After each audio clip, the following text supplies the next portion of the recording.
US to hold direct talks with Iran in Islamabad to ease West Asia tensions.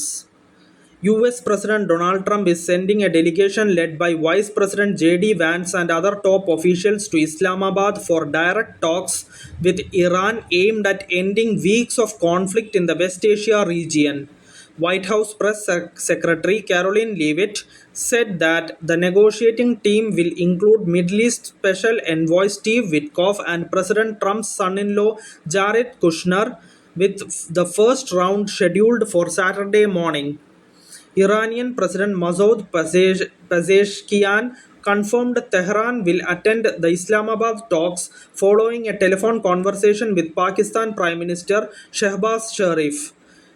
Iran's delegation is expected to be led by Speaker of Parliament Mohammad Bagher Ghalibaf, a central figure in Tehran's wartime leadership structure.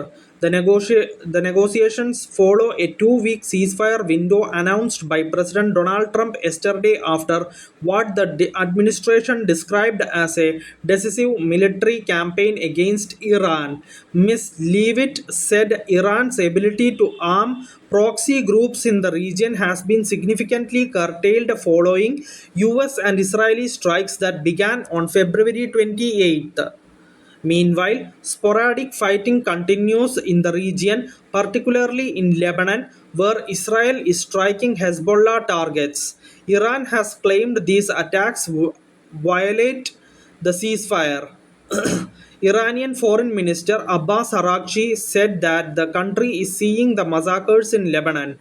He said that the ball is in the US court and the world is watching whether it will act on its commitments.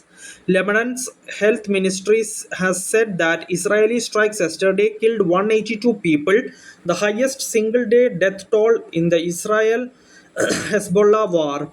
Altogether, 1,739 people have been killed and 5,873 injured in Lebanon in just over 5 weeks since the outbreak of the war.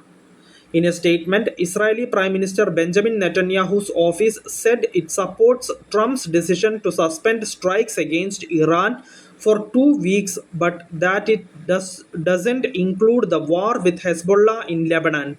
It said the ceasefire is subject to Iran immediately opening the Strait of Hormuz and stopping all attacks on the US, Israel, and countries in the region. United States Vice President JD Vance has warned Iran that it would be dumb to jeopardize its ceasefire with Washington over Israel's attacks in Lebanon. In Hungary, he said it would be Iran's choice to let negotiations fall apart over Lebanon.